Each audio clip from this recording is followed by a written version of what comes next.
નમસ્કાર મિત્રો, હું યોગેન્દ્ર પારેખ। 16 ઓગસ્ટ 2024 થી 23 ઓગસ્ટના સમાચાર।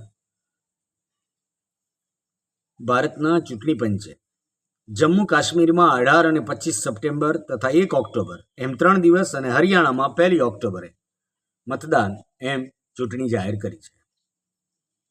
જમ્મુ કાશ્મીરમાં 10 વર્ષ પછી વિધાનસભા ચૂંટણી યોજાઈ રહી છે। 20 ડિસેમ્બર 2018થી અહીં જમ્મુમાં રાષ્ટ્રપતિ શાસન લાગુ છે। 2019માં અનુચ્છેદ 370 દૂર કરાયા પછી પહેલીવાર વિધાનસભા ચૂંટણી યોજાઈ રહી છે। મહારાષ્ટ્રમાં પણ ચૂંટણીની જાહેરાત થવાની અપેક્ષા હતી। મહારાષ્ટ્ર વિધાનસભાનો કાર્યકાળ 26 નવેમ્બરના રોજ પૂરો થાય છે, પણ ચૂંટણી પંચના જણાવ્યા અનુસાર ચોમાસુ, તહેવારો અને સુરક્ષાના કારણોસર મહારાષ્ટ્રમાં અત્યારે ચૂંટણીની જાહેરાત નહીં થાય। કોલકાતા ખાતે તાલીમી મહિલા ડોક્ટર સાથે ભયાનક દુષ્કર્મના દેશભરમાં ઘેરા પ્રત્યાઘાત પડ્યા છે। દેશના 70થી વધુ પદ્મશ્રી ડોક્ટર્સે વડાપ્રધાનને પત્ર લખી કડક પગલાં ભરવા અપીલ કરી છે। એક અહેવાલ મુજબ દેશમાં દર કલાકે 51 મહિલા કોઈને કોઈ અપરાધના શિકાર બને છે। દરરોજના સરેરાશ 1220 જેટલી સંખ્યામાં મહિલાઓ પ્રતાડિત થાય છે।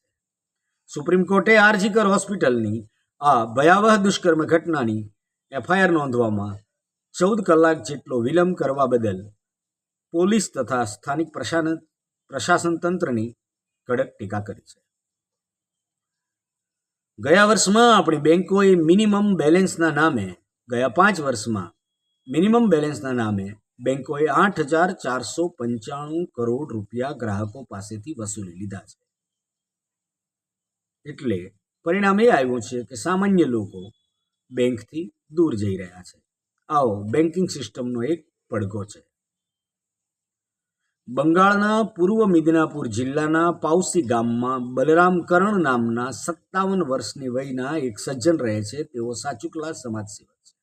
1995માં 27 વર્ષની વયથી તેમણે અનાથ બાળકોને ભણાવવાનું સાચવવાનું શરૂ કર્યું। અત્યાર સુધી તેમણે 500 અનાથ બાળકોને ભણાવ્યા છે, જે પૈકી 183 બાળકો વકીલ તેમજ એન્જિનિયર બન્યા છે।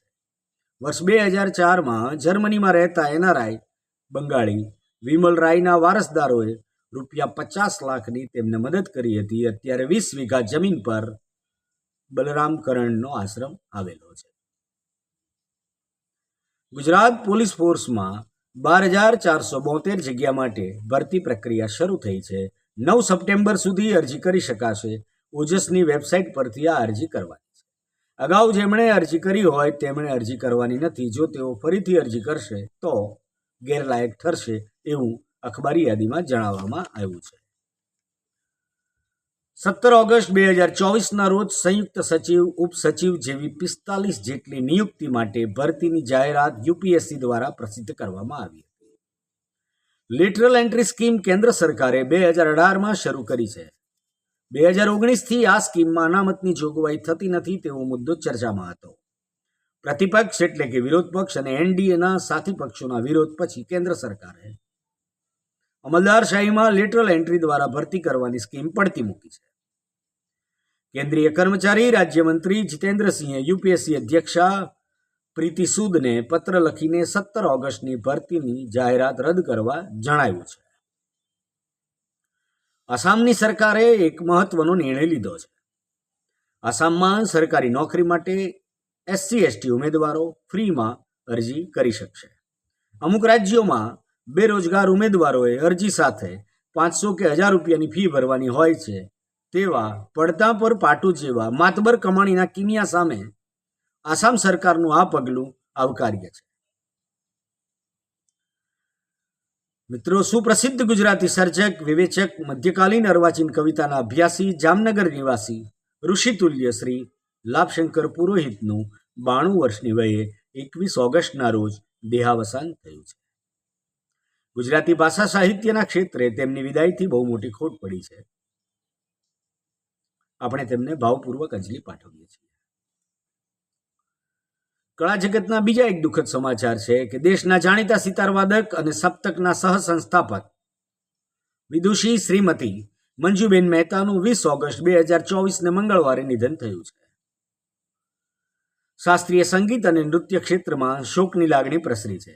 ગુજરાત સરકાર દ્વારા તેમને પંડિત ઓમકારનાથ એવોર્ડથી સન્માનિત કરવામાં આવ્યા હતા. સંગીત કલા ગૌરવ પુરસ્કાર સહિત વિવિધ એવોર્ડથી વિભૂષિત એવા શ્રીમતી મંજુબેન મહેતાના નિધનથી કલાક્ષેત્રને મોટી ખોટ પડી છે. આપણે તેમને અંજલિ પાઠવીએ છીએ. મિત્રો, આ હતા સપ્તાહના સમાચાર. આપને આ સમાચાર વિદ્યાર્થીઓને, જાહેર પરીક્ષાઓની તૈયારી કરનારને અને જિજ્ઞાસુઓને ઉપયોગી થશે. આપ જોઈ શકશો કે અઠવાડિયા સુધી રોજના 1 કલાક એમ તણાવથી સમાચારો સાંભળવા કરતાં એક સપ્તાહના સમાચાર આપને આ રીતે પીરસવાનો ઉપક્રમ આપને જો યોગ્ય લાગે તો લાઈક કરશો, ફોરવર્ડ કરશો, સબસ્ક્રાઈબ કરશો. જય જગત.